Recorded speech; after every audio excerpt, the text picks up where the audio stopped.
Bonjour à tous, dans cette vidéo, on va apprendre à tracer une courbe représentative d'une fonction quand on a son tableau de variation.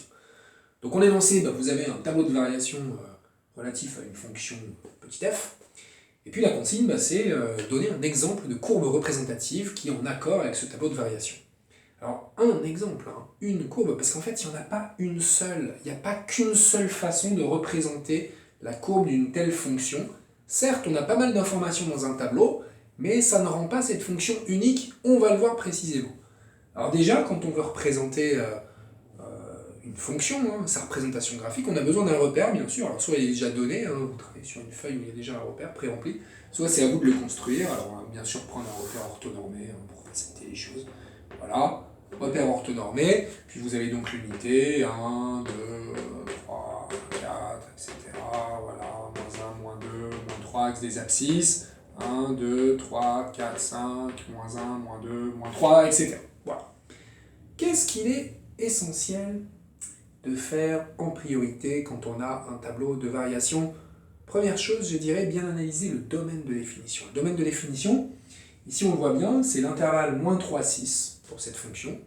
Alors ça veut dire qu'il va falloir qu'on trace une fonction qui va avoir pour extrémité l'abscisse -3 et l'abscisse 6 que je vais représenter ici, que je vais faire tout de suite. Voilà. Donc on sait qu'on va déjà pas dépasser ce cadre-là, okay, sur l'axe des abscisses. Une fois qu'on a fait ça, il va falloir placer les sommets de la courbe. Et les sommets de la courbe, on les voit très bien ici dans le tableau de variation, puisque c'est ce qui correspond aux valeurs des extrémums qui sont dessinés ici, qui sont placés entre les flèches qui symbolisent L, croissance ou décroissance de la fonction. Alors, ce premier sommet, par exemple, ici, ça va être le point qui a pour abscisse -3, là c'est les x, donc les abscisses, et pour ordonnée, -2. Moins une partie. Voilà. Donc j'ai un premier point de la courbe, que je connais bien, dont je suis sûr de l'existence et du fait qu'il est sur la courbe par ce tableau de variation, c'est le point d'abscisse -3, d'ordonnée -2, donc je vais en -3 en abscisse et en -2 ici en ordonnée. Et voici le premier point de ma courbe. Je vais aller chercher et positionner le deuxième point. Le deuxième point de la courbe, abscisse -1, ordonnée 3, abscisse -1, ordonnée 3. Et voilà un deuxième point de la courbe. Ensuite, j'ai un autre point qui a pour abscisse 2 et pour ordonnée 0. Où est-il? Ici. Troisième point. Quatrième point, abscisse 3 et ordonnée 1. Il est là. Dernier point, abscisse 6, ordonnée -4. 1, 2, 3, 4, il est par là. Alors bien évidemment, faites ça beaucoup plus précisément que moi, parce que vous avez un joli cahier, une jolie feuille avec un joli quadrillage, avec une règle, avec plein de choses à disposition. C'est pas comme moi, je n'ai qu'une craie et un tableau qui est un peu bancal. C'est pas grave, l'essentiel est là. Avoir compris qu'en étape 1, je place les sommets de la courbe qui correspondent aux extrémas qui sont visibles dans le tableau de variation. Étape 2, il va falloir maintenant que je relie les points. Alors attention, on va se rappeler de choses assez importantes sur les fonctions, parce que je me dis qu'en fait, pour relier ce point-là et ce point-là, est-ce que j'ai une seule possibilité? Non, j'en ai plein.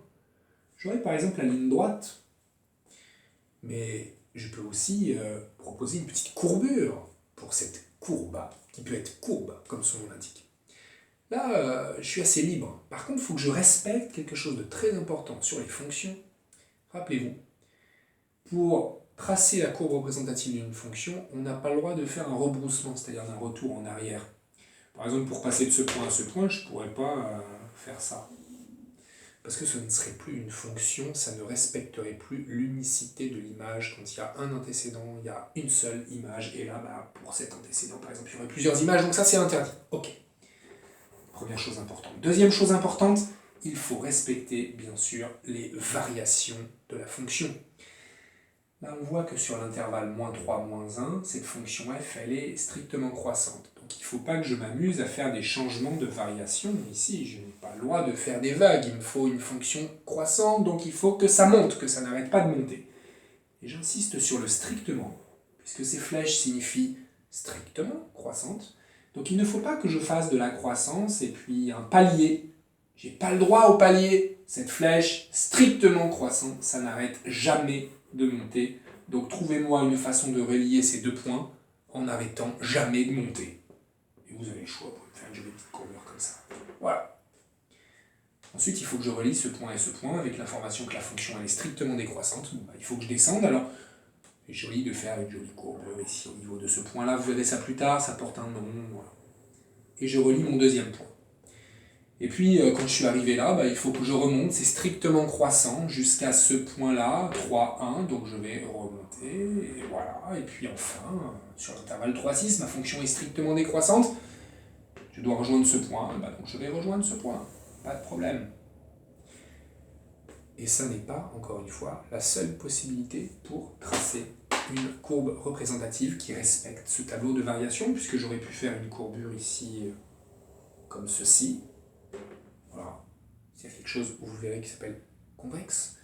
Et puis après, avec un petit changement ici, je pourrais dessiner ça, tout à fait le droit, et puis là faire une ligne droite. Et puis là, proposer une descente un peu rapide. Voilà, en respectant bien le fait que je n'ai pas de palier, parce que sur chacun des intervalles du domaine de définition, ma fonction est strictement monotone, strictement croissante ou strictement décroissante. Donc je m'assure bien de ça. Et je m'assure aussi de ne pas avoir fait de rebroussement. J'ai une jolie courbe qui respecte mon tableau de variation.